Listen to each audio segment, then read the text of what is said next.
अस्सलाम वालेकुम। आप देख रहे हैं अप्लायंस किंग जनाब। ये मैं लेकर आया हूँ हायर का फ्रिज है। ये कितने क्यूबिक का है और क्या क्या खसूसियात हैं, इतनी सारी खसूसियात लिखी हैं इसके ऊपर तो भाई। और ये समझना पड़ेगा कि क्या चीज़ है और इसकी खसूसियात क्या है। अच्छा, यहाँ पर ना इन्होंने एक मेन्यू सा दिया हुआ है छोटा सा, वो क्या है, क्यों है और वो कैसे ऑपरेट करता है, कैसे फंक्शन करता है, ये भी जानते हैं। हम लोग मौजूद हैं इलेक्ट्रो स्टोर में और यहाँ पर मौजूद है वारिस भाई। और वारिस भाई से पूछते हैं, वारिस भाई ये क्या चीज़ बनाई है हायर ने और इसकी वैल्यू क्या है, इसकी कीमत क्या है और क्या लोग आ रहे हैं इसको लेने के लिए। अस्सलाम वालेकुम। वालेकुम अस्सलाम, क्या हाल है सर? ठीक है। वारिस भाई ये क्या चीज़ है हायर ने, ये ज़बरदस्त, कुछ खूबसूरत तो इतना है कि बस क्या बताऊँ मैं, और इतनी सारी क्वालिटीज़ इसके पीछे इसमें सामने लिखी हुई हैं। अगर आप मुझे इसके बारे में बताएं। जी बिल्कुल, इसको बताएंगे। ये बेसिकली जो रेफ्रिजरेटर उन्होंने बनाया है ये 18 क्यूबिक फीट है।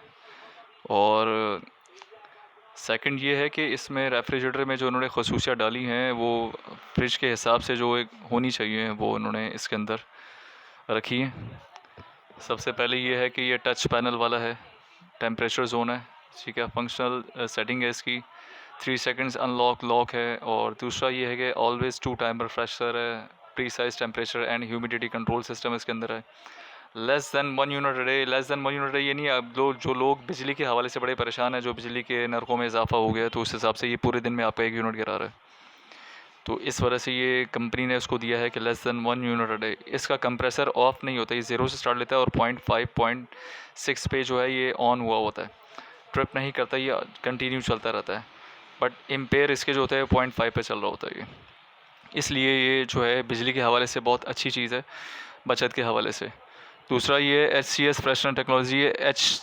HCS जो है इसका मतलब ये है, HCS जो है ये ह्यूमिडिटी कंट्रोल सिस्टम है इसके अंदर। उसका मकसद ये है कि आप भी जैसे तस्वीर में देख रहे हैं कि आप इसमें रेफ्रिजरेटर के अंदर एक बॉक्स है, उसमें ह्यूमिडिटी कंट्रोल सिस्टम दिया हुआ है। वो ये है कि नीचे देखें HCS टेक्नोलॉजी है ये। आप इसमें प्रेशर बॉक्स कहलाता है, इसमें फ्रूट्स वेजिटेबल्स आप रख सकते हैं। अगर आप 6 से 7 दिन तक भी अगर हो जाए तो ये स्टेल नहीं करेगा। स्टेल मींस के मतलब बासी चीज़ें जो हो जाती हैं वो चीज़ें इसमें नहीं होंगी। तो इसलिए ये ह्यूमिडिटी कंट्रोल सिस्टम कहलाता है ये। और दूसरा digital control system, force sensor, जैसा भी आपको मैंने बताया था कि डिजिटल कंट्रोल सिस्टम है इसका। फोर्स सेंसर, अब फोर्स सेंसर क्या होते हैं कि एक सेंसर यहाँ लगा होता है, दूसरा सेंसर यहाँ लगा होता है, तीसरा सेंसर जो होता है रेफ्रिजरेटर पर होता है, चौथा सेंसर कंप्रेसर की तरफ होता है जो इन तीनों सेंसर्स को कंट्रोल करता है। तो उस सेंसर से ये होता है कि फ्रीज़र के हिसाब से सेंसर कंट्रोल कर रहा होता है, फ्रिज के हिसाब से सेंसर कंट्रोल कर रहा होता है। अब तीनों सेंसर्स को जो कंट्रोल करता है वो कंप्रेसर के पास जो लगा होता है। वो सेंसर्स क्या करते हैं कि बाहर का जो एटमॉस्फेयर होता है, जो ऑटो जोन जो टेम्परेचर होता है बाहर का, तो उसको कंट्रोल करता है। तो उस हिसाब से ये ऑटो टेम्परेचर कंट्रोल करने की खसूसियात रखता है ये। सेकंड ये कि second generation FD inverter technology. FD क्या होता है? फ्लेक्सिबल ड्राइव वाला इन्वर्टर कहलाता है ये। इसमें ये होता है कि जो कंप्रेसर मैंने आपको बताया कि ये एक तो फ्लैक्चुएशन जो अगर आपके घर में है तो उसको भी कंट्रोल करता है ये। कंप्रेसर को ट्रिप नहीं होने देता, कंप्रेसर को ख़राब नहीं होने देता। अगर फ्लैक्चुएशन ज़्यादा होती है तो ये जो होता है फ्लेक्सिबल ड्राइव वाले इन्वर्टर्स जो होते हैं ये इसको कंट्रोल कर लेते हैं, कंप्रेसर शॉर्ट नहीं होने देते। तो इस वजह से ये second generation FD inverter technology इन्होंने दी है, बड़ी अच्छी ज़बरदस्त दी है। जो अमूमन कंप्रेसर शॉर्ट्स हो जाते हैं तो लेने जाएँ तो 18 से 20 हज़ार रुपये का होता है, तो वो ये FD इन्वर्टर्स वालों में इन्होंने ये खसूसियत अच्छी दी है इन्होंने। दूसरा 105 से लेकर 260 ऑपरेशन है इसका। 105 जो है ये आपको इसमें नो नीड टू स्टेबलाइज़र की ज़रूरत नहीं पड़ेगी। 105 से लेकर 260 तक जाता है ये। तो इस वजह से आपको स्टेबलाइज़र की भी ज़रूरत नहीं है। अगर आपके घर में 105 वोल्टेज भी आ रहा है तो भी कंप्रेसर ऑन हो जाएगा। इसकी खसूसियत ये है। वरना अमूमन ये होता है कि 220 पूरे चाहिए होते हैं। 220 से जैसे ही वोल्टेज ड्रॉप होता है तो ये कंप्रेसर ट्रिप कर जाता है। तो उसमें ऐसी चीज़ नहीं इन्होंने रखी। इन्होंने स्टार्ट जो लिया 105 से लेकर 260 तक लिया ऑपरेशन है। और ये जो सेटलाइजेशन टेक्नोलॉजी जो उन्होंने दिया है, ये इसके अंदर आप देखें सामने जो टर्बो लगा हुआ है वो कूलिंग को सर्कुलेट करता है, डिडोलाइजर कहलाता है ये कूलिंग को सर्कुलेट करता है और जो बैड स्मेल्स होती हैं उसको प्रोड्यूस नहीं होने देता, उसको ख़त्म करता है ये। बाकी आप देख सकते हैं इसमें स्लाइडिंग ट्रे इन्होंने दी हुई है, स्लाइडिंग ट्रे है। ब्यूटी बॉक्स इन्होंने हिसाब से दिया हुआ है, ब्यूटी केयर बॉक्सेस इन्होंने दिया हुआ है। इसके अलावा ये 4 mm का गिलास है जो टूटता नहीं, 120 kg तक आप वेट बर्दाश्त कर सकते हैं। टॉकर शेल्फ्स है, एंटी फंगल गैस्केट है इसकी, वॉशेबल गैस्केट का वॉश, इसको आप नीम गर्म पानी से धो के दोबारा भी वापस लगा सकते हैं। स्क्रैच प्रूफ गिलास है, अनब्रेकेबल गिलास है। इसी तरीके से इन्होंने फ्रीज़र के अंदर भी लाइट्स दी है और ये सेंसर्स लगे हुए हैं इनके उससे। इस तरीके से तीनों सेंसर नीचे लगे हुए हैं और चौथा सेंसर कंप्रेसर की तरफ है। और ये 5 साइड एवोपोरेट है, कंसील्ड चैम्बर है। पहले लाइंस, अब लाइंस इसके नीचे पहले लाइंस ओपन होती थी तो उसमें थोड़ी सी भी नोकदार कोई चीज़ लगती थी तो गैस आउट हो जाती थी। अब इन्होंने 5 साइड एवोपोरेट कर दिया है। अब 5 साइड एवोपोरेट्स का मतलब है कि ये 5 साइड्स कूलिंग करता है, 5 वे कूलिंग करता है ये। अमूमन जो पुराने फ्रिज होते थे वो 3 साइड कूलिंग करते थे, अब ये 5 वे एवोपोरेट है, 5 साइड्स कूलिंग करता है।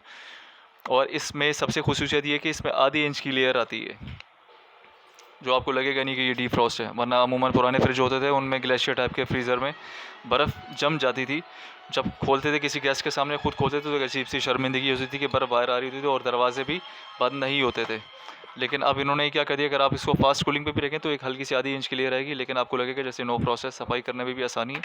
ये इन्होंने नॉब दी हुई, आप इसको क्लियर करके यहाँ से पानी को ड्रेन कर सकते हैं। पीछे कंप्रेसर के ऊपर एक ट्रे है, जो ट्रे में डायरेक्ट पानी ड्रेन होता है जाके, तो इसकी ये खसूसियत है। तो मतलब फ्रिज के अंदर जो एक इंसान ने जहन बनाया कि फ्रिज के अंदर जो चीज़ें होनी चाहिए वो चीज़ें इसके अंदर इन्होंने मेंशन की हैं। Digital inverter, real freshener experts inverter है ये हायर वालों का। 10 ईयर इसकी वारंटी है, 3 इयर्स ऑन इलेक्ट्रिकल पार्ट्स की वारंटी है। वरना अमूमन हर पार्ट्स जनरल वारंटी 1 साल होती है, लेकिन उन्होंने जनरल वारंटी जो रखी है वो 3 साल रखी है और 10 साल कंप्रेसर वारंटी है। और ये फंक्शनैलिटी जो है इसके अंदर 4 फंक्शन है। एक इसमें फ्रीज़र फंक्शन, अगर आप चाहते हैं कि मुझे फ्रीज़र का फंक्शन को सिर्फ फास्ट रखना है तो आप फ्रीज़र पे ले जाएं तो ये फ्रीज़र के फंक्शन को तेज़ कर देगा। अगर आप कहते हैं कि मुझे फ्रिज को सिर्फ फास्ट करना है तो आप फ्रिज पे इसको रख सकते हैं, रेफ्रिजरेटर पे। अगर आप कहते हैं कि ये दोनों एक साथ काम करें तो फजी सिस्टम पे आप इसको रख सकते हैं।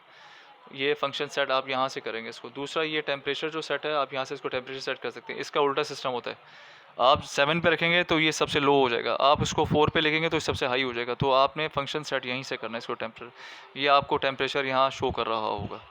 और ये 3 सेकंड्स आप इसको प्रेस करके रखेंगे तो ये लॉक हो जाएगा, 3 सेकंड प्रेस करके लेंगे तो अनलॉक हो जाएगा। ये इसकी खसूसियात है। अच्छा, ये लॉक मतलब क्या लॉक, ये यहाँ से डोर से लॉक हो जाएगा ये, या किस तरीके से लॉक होगा? डोर लॉक नहीं होगा, टेम्परेचर, ये सिर्फ ये इस तरह हिस्सा जो है ना लॉक हो जाएगा ताकि कोई छेड़ ना सके इसको। अमूमन बच्चे वगैरह जो भी हैं आके इसको चेक करेंगे ना तो उनको अंदाज़ा नहीं होगा इसका। जो बिल्कुल एक समझदार बंदा होगा तो उसको तो अंदाज़ा होगा कि भाई ये फंक्शन सेट है। बाकी अगर उसको भी पता नहीं होगा तो अगर वो यहाँ सेट भी करेगा तो उसको नहीं पता कि इसको प्रेस करके रखना तो ये 3 सेकंड से लॉक हो जाएगा या अनलॉक हो जाएगा। तो सिर्फ ये इतने हिस्से को, पैनल को लॉक करता है, डोर लॉक नहीं होता इसका। अच्छा, अभी मुझे बताएंगे इसकी वैल्यू कितनी है, कितने का ही है? अभी जो इसकी वैल्यू कंपनी रखी है वो 138 की वैल्यू रखी है। वरना अगर आप एक ऐसा खूबी वाला फ्रिज अगर ले जाए तो 1.5 लाख रुपये से कम नहीं है। बट फिर भी कंपनी ने इसकी 137 की कॉस्ट रखी है, 137,000। तो this one is good enough. ज़बरदस्त ज़बरदस्त जी, हायर ने तो ज़िंदगी आसान कर दी, मुश्किल आसान कर दी। आप ये ले लीजिए और अपने घर की रौनक बढ़ा लीजिए। और इतनी सारी इन्फॉर्मेशन हायर के इस नए फ्रिज के बारे में, रेफ्रिजरेटर के बारे में, और इसमें जो है वो सारी फंक्शन है, सारी खूबियाँ हैं। सही है, तो इसी के साथ हमारे चैनल को लाइक कीजिए, सब्सक्राइब कीजिए और देखते रहिए अप्लायंसेस किंग।